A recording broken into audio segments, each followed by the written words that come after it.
Oke teman-teman, kita lanjutkan materi kita.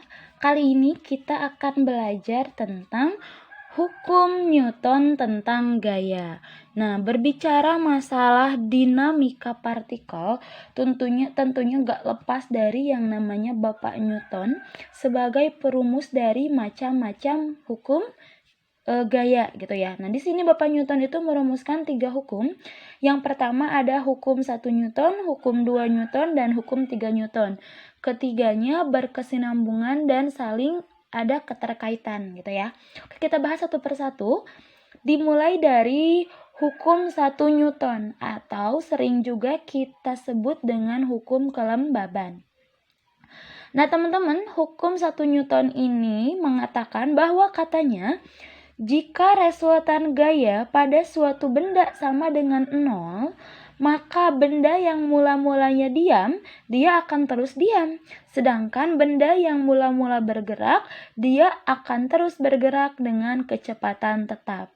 Nah, secara matematis, si hukum 1 Newton ini bisa kita rumuskan menjadi sigma F atau jumlah gaya yang bekerja pada bidang tersebut sama dengan 0.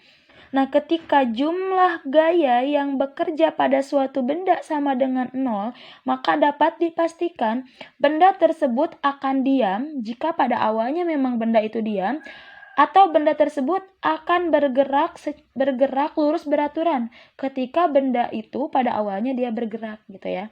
Nah, untuk contohnya nih, peti disimpan di atas lantai datar kasar. Nah, logikanya kalau peti cuma disimpan aja, gak kita kasih gaya lebih, maka resultan gaya di kiri, di kanan, di atas, dan di bawahnya itu sama. Kalau sama, misalnya ke kiri gayanya 10, ke kiri 10, ke kanan 10 gitu kan. Kalau ke kiri kan negatif 10, ke kanan kan positif 10. 10 ditambah negatif 10 kan habis, maka resultan gayanya 0. Otomatis kalau 0, si benda dia tidak akan bergerak atau dikatakan diam. Ini memenuhi hukum 1 Newton, kelembaban atau kemalasan. Jadi kalau dia diam akan tetap diam, kalau dia bergerak akan tetap bergerak dengan kecepatan konstan ketika tidak ada gaya lain yang mempengaruhinya. Atau dalam kata lain, jumlah gayanya, resultan gayanya itu sama dengan 0 gitu ya. Kemudian kita lanjut ke hukum 2 Newton. Nah, teman-teman, di hukum 2 Newton ini berbunyi katanya percepatan yang dihasilkan oleh resultan gaya yang bekerja pada suatu benda berbanding lurus dengan resultan gaya. Percepatannya berbanding lurus dengan resultan gaya dan berbanding terbalik dengan massa benda. Percepatan berbanding lurus dengan resultan gaya. Lihat, si A dan si F. Nih, dalam matematisnya, secara matematisnya kan bisa ditulis sigma F sama dengan M kali A. Tadi kan katanya A di sini percepatan, teman-teman. A adalah percepatan. Si A, dia katanya tegak lurus, berbanding lurus dengan gaya. Nih, F itu resultan gaya atau gaya. Dan berbanding terbalik dengan massa benda M. M itu dia massa benda. Massa benda. Mana buktinya berbanding terbalik? Kita bisa memastikan si A itu berbanding lurus atau terbalik dengan besaran lainnya ketika si A itu terpisah dengan besaran lain. Si A dan si F dia sudah terpisah oleh sama dengan. Maka kita bisa menentukan si A itu berbanding lurus atau terbalik dengan F. Karena A dan F sama-sama berada di atas sejajar, maka A berbanding lurus dengan F. Beda dengan A dan M. Nah, A dan M gak bisa kita bandingkan dulu. Kenapa? Karena si A dan M belum terpisah sama dengan.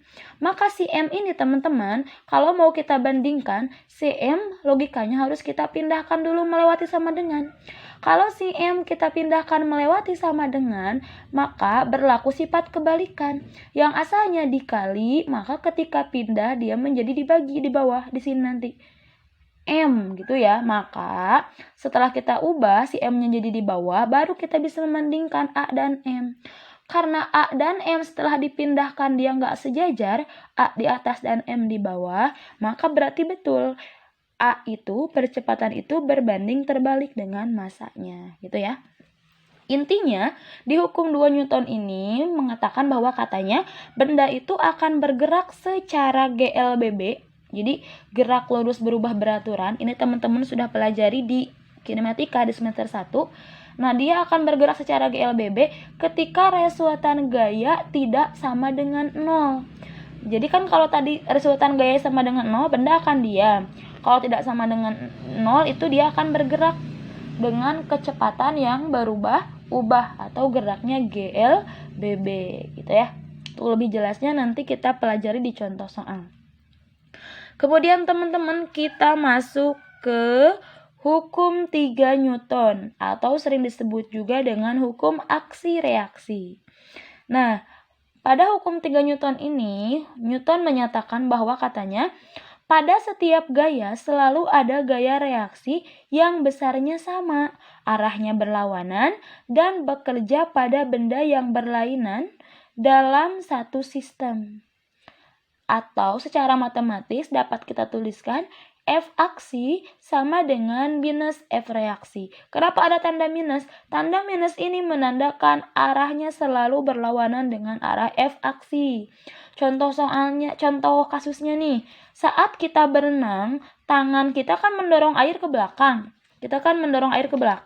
Maka tak sebaliknya, air akan mendorong kita ke depan. Atau nih yang sering terjadi, hukum 3 Newton itu misalnya gini, kita itu lagi naik mobil. Si mobilnya lagi bergerak nih, sedang bergerak. Tiba-tiba si pengendara mobil itu ngerem mendadak. Apa yang terjadi pada tubuh kita? Logikanya kalau direm berarti si mobil itu dibuatnya diam kan, atau kita kasih gaya ini nih. Kalau misalnya si mobil direm berarti otomatis ada gaya yang membuat dia tertahan ke belakang. Sementara apa yang terjadi dengan tubuh kita?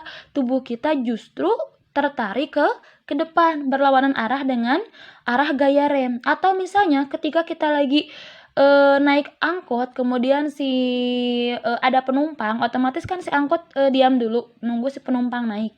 Kemudian ketika sudah diam, si penumpang sudah naik, si angkot bergerak nih. Ketika angkot bergerak kan ke depan, tapi apa yang terjadi dengan tubuh kita? Biasanya tubuh kita itu tertarik malah ke belakang. Itu F reaksi. F aksinya si mobil ke depan, F reaksi yang dilakukan oleh tubuh kita justru ke belakang, berlawanan arah. Gitu ya teman-teman. Atau kalau misalnya kita menendang dinding gitu ya, kalau kenceng malah kaki kita yang sakit kan. Kenapa?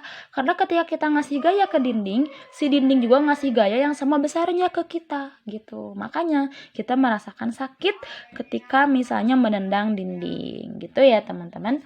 Itu materi untuk hukum Newton tentang gaya. Nah, dari awal nih tentang dinamika partikel, dari awal kita belajar tentang macam-macam gaya, kemudian tadi kita belajar tentang cara menentukan bidang, kemudian barusan kita belajar tentang hukum Newton. Nah, berarti tujuannya kita harus bisa menyelesaikan contoh-contoh soal seperti ini, teman-teman. Oke, kita coba ya, kita selesaikan.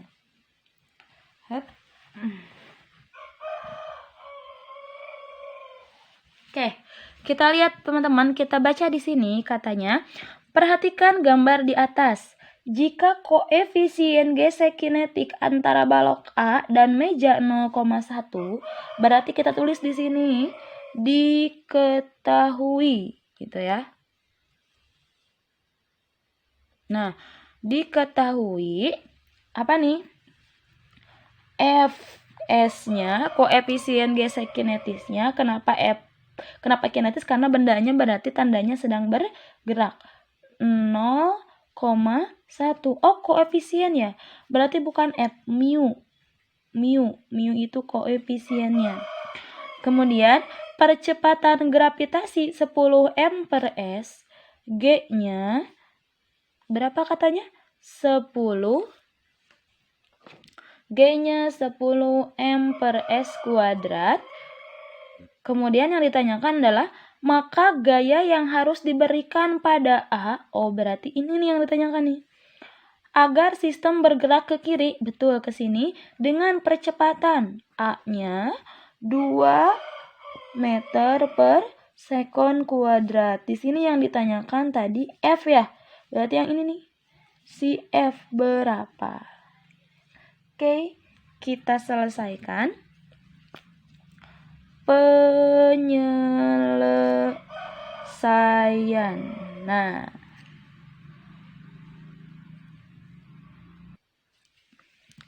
oke, berarti untuk penyelesaiannya, langkah pertama kita tentukan dulu bidangnya.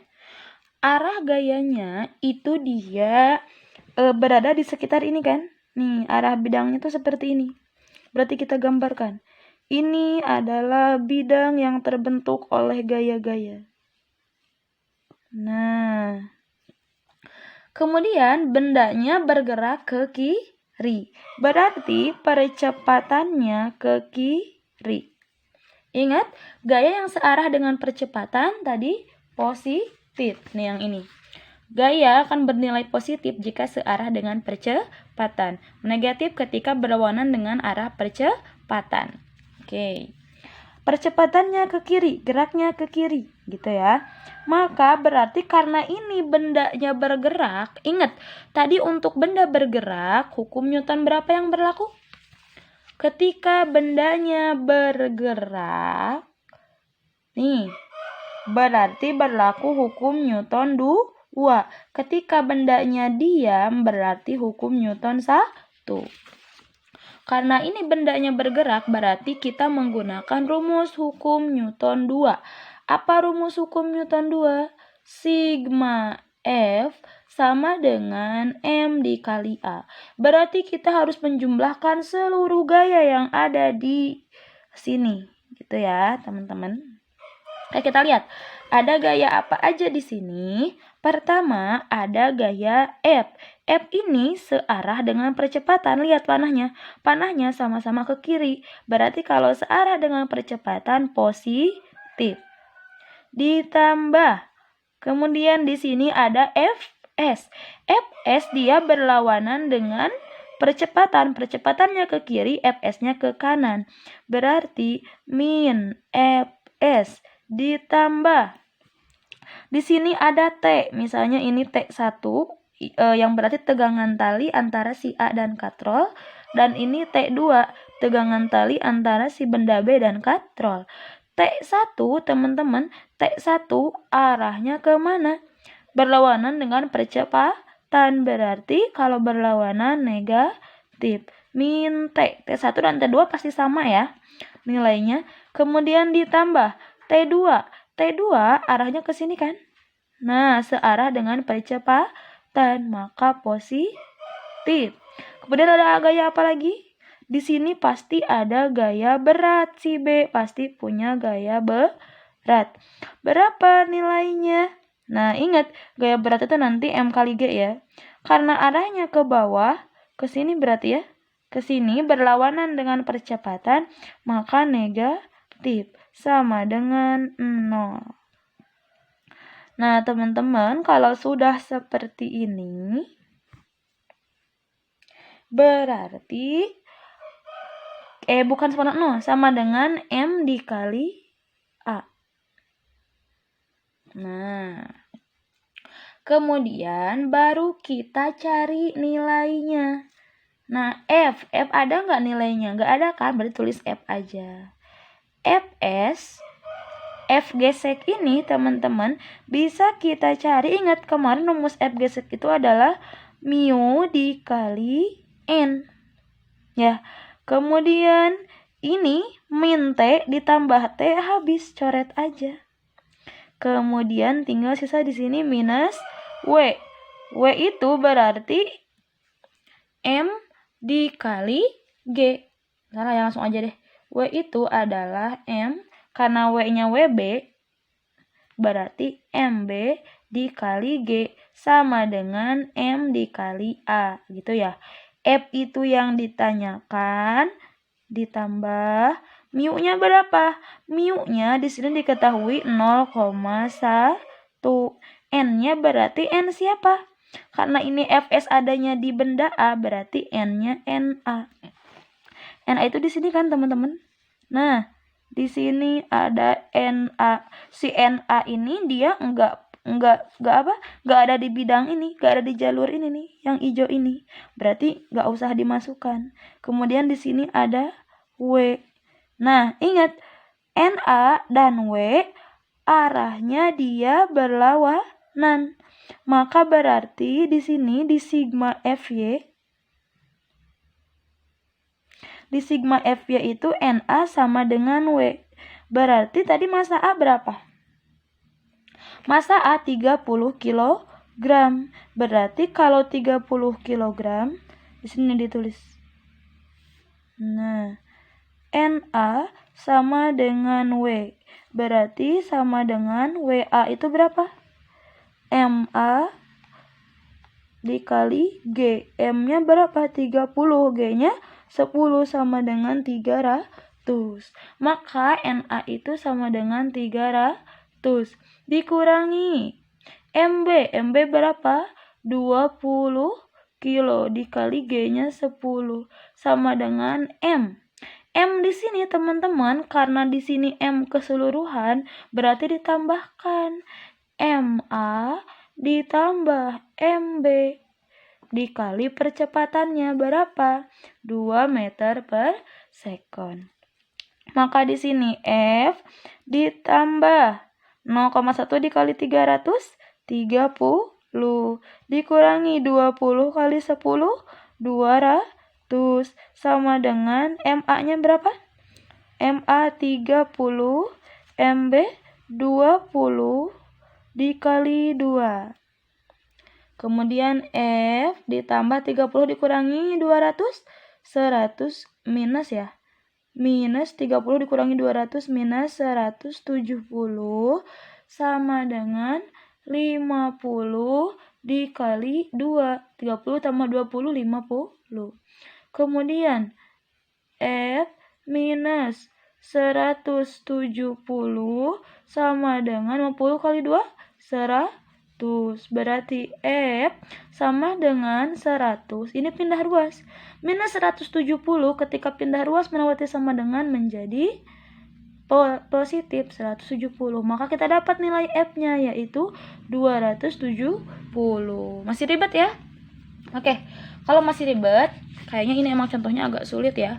Coba Ustazah kasih contoh yang lebih gampang. Misal di sini deh. Nah, di sini kita buat.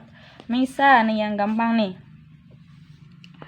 Ada sebuah benda. Nah, disimpan pada bidang datar kasar. Seperti ini. Kemudian ditarik dengan gaya sebesar F. Misalnya F-nya 20 Newton. Kemudian misalnya ini massanya itu adalah M-nya 20 kg. Gitu ya. Kemudian ditanyakan berapa gaya geseknya?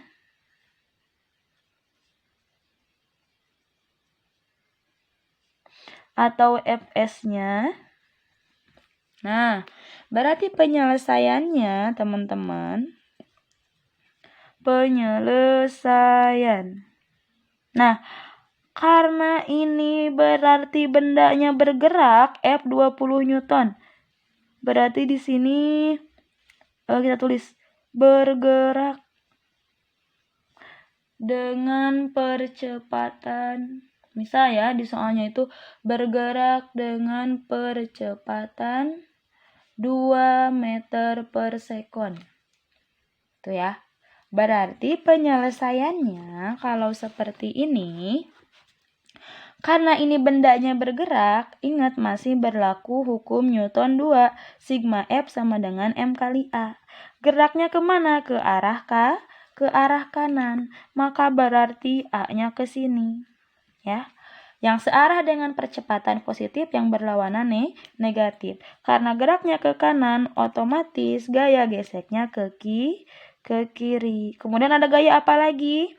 Jadi yang pertama tentukan uraikan gaya-gayanya dulu. Berarti di sini pasti karena bendanya punya massa, dia punya gaya berat. Kemudian karena bersinggungan, dia pasti punya gaya normal. Gitu ya. Nah, teman-teman, kalau sudah seperti ini, kita lihat di sumbu X, kan di sini tanyanya berapa gaya geseknya, Fs-nya. Ini kan tanyanya tuh Fges atau Fs. Nah, Fges dia berada di sumbu X. Kenapa? Kan ini sumbu X-nya, yang ini yang sejajar dengan bidang. Tadi kan kalau sumbu X sejajar dengan bidang. Kemudian yang ini, nah, ini sumbu Y tegak lurus dengan sumbu X. Karena Fges ada di sumbu X dan di sumbu X dan bendanya itu bergeraknya ke arah sumbu X, bendanya bergerak ke kanan kan? Ke kanan itu berarti di sumbu X, maka di sumbu X berlaku hukum Newton 2. Sigma Fx sama dengan M dikali A. Kemudian di sumbu Y, benda bergerak gak di sumbu Y? Enggak kan? Benda enggak bergerak ke atas ke bawah kan? Tapi cuma ke kanan aja. Maka di sumbu Y, dia karena tidak bergerak, di sumbu Y itu diam, maka berlaku sigma Fy sama dengan 0. Oke, kita lihat di sumbu X dulu. Sigma Fx sama dengan M kali A. Teman-teman, di sumbu X ada gaya apa aja? Ada gaya F, ya, sebesar 20 Newton. 20. Ada juga min F ges yang kita cari, ya, sama dengan M. M-nya berapa? 20. A-nya berapa? 2. Maka di sini kita akan dapat min F ges. Kenapa min F ges? Karena F gesnya berlawanan dengan F, berarti negatif. Kenapa si F20 ini positif? Karena searah dengan sumbu X. Min F ges 20 min F ges sama dengan 40. Berarti min F ges sama dengan 40. 20 ini pindah ruas ke sini. Yang asalnya positif jadi negatif. Min F ges sama dengan 20. Maka F ges sama dengan negatif 20. Tanda negatif ini menandakan arahnya berlawanan dengan arah gerak benda. Nah, itu untuk contoh yang sederhananya. Nah, ini untuk yang contoh yang ini, yang agak rumit ini, memang nanti perlu penjelasan khusus. Insya Allah kalau misalnya kita bertemu di minggu depan, kita jelaskan yang ini. Oke teman-teman, terima kasih. Wassalamualaikum warahmatullahi wabarakatuh.